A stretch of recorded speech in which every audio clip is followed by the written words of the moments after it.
Hello friends, welcome to my channel Leena's kitchen Hindi. तो आज हम जानते हैं कि सरसों के तेल का दिया जलाने से हमें क्या क्या फ़ायदे होते हैं। हिंदू सभ्यता में जो दिया जलाना है उसका महत्व बहुत ही ज़्यादा माना गया है और आप सभी लोग घर में दिया जलाते हैं। तो हमारे हिंदू सभ्यता में घी का जो दीपक जलाया जाता है वह बहुत ही ज़्यादा शुभकारी माना जाता है।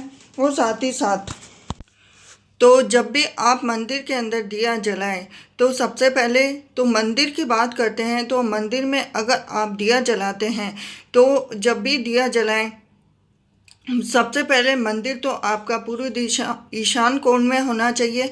और ईशान कोण में होने के साथ ही जब भी आप दिया जलाएं तो दिया हमेशा आपकी पूर्व दिशा की तरफ मुंह हो दिए का। यही खास बात है जो कि आप मंदिर में दिए जलाते वक्त ध्यान में रख सकते हैं।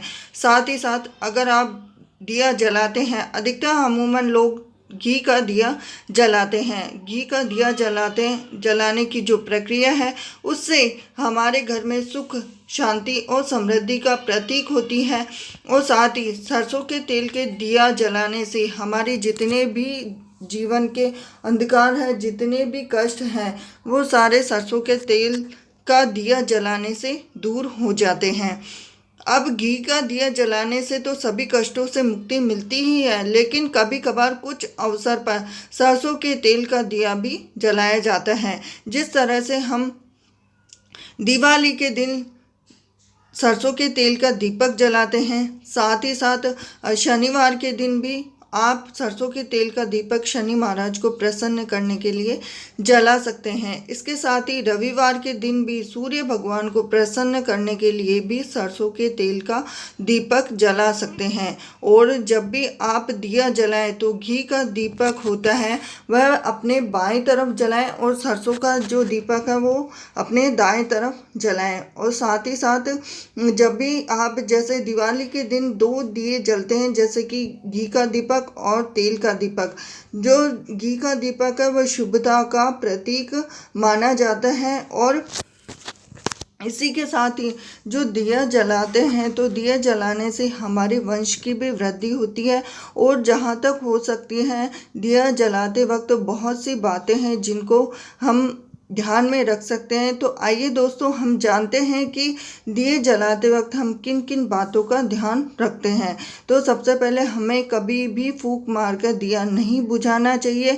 और जब भी कभी आवश्यकता अनुसार आप दिया बुझाएं तो हवा से या फिर आंचल से, किसी भी कपड़े से आप दिया को बड़ा कर सकते हैं। वैसे अमूमन दिया जब बढ़ जाता है, स्वतः ही बढ़ता है, वह सबसे ज़्यादा शुभकारी और फलकारी होता है। लेकिन जब कभी ज़रूरत हो तभी आप इस प्रक्रिया को अपना सकते हैं। तो साथ ही साथ अगर दीपक जलाएं तो सबसे शुद्ध जो होता है वो गाय के घी का दीपक जलाएं तो वह सबसे ज़्यादा शुभ और फलकारी भी होता है। जैसे एकादशी के दिन, अमावस्या के दिन और पीपल पर भी आप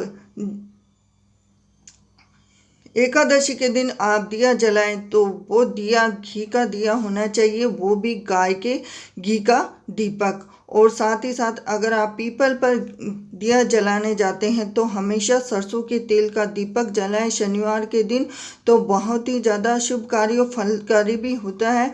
और हर शनिवार को अगर आप पीपल पर दिया जलाते हैं तो बहुत ही शुभता का प्रतीक भी है और बहुत ही ज़्यादा फलकारी भी है। तो इस तरह से आप दिया जलाते हैं तो कभी सरसों का और कभी घी का, किसी भी तरह का आप दिया जलाएं। लेकिन इन सब बातों का आप ज़रूर ध्यान रखें कि हमें जब भी दिया जलाएं तो उसकी बाती का मुख पूरब दिशा में हो। और साथ ही साथ कभी भी फूंक मारकर कभी भी दिए को ना बुझाएं।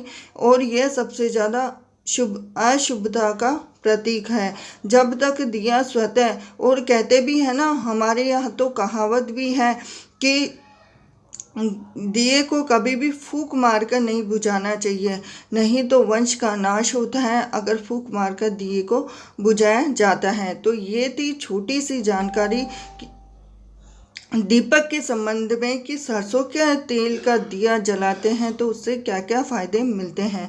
तो वीडियो पसंद आया तो वीडियो को लाइक कीजिए, चैनल को सब्सक्राइब कीजिए और बेल आइकन को ज़रूर दबा देना। मिलती हूँ नेक्स्ट वीडियो में। हरे कृष्णा।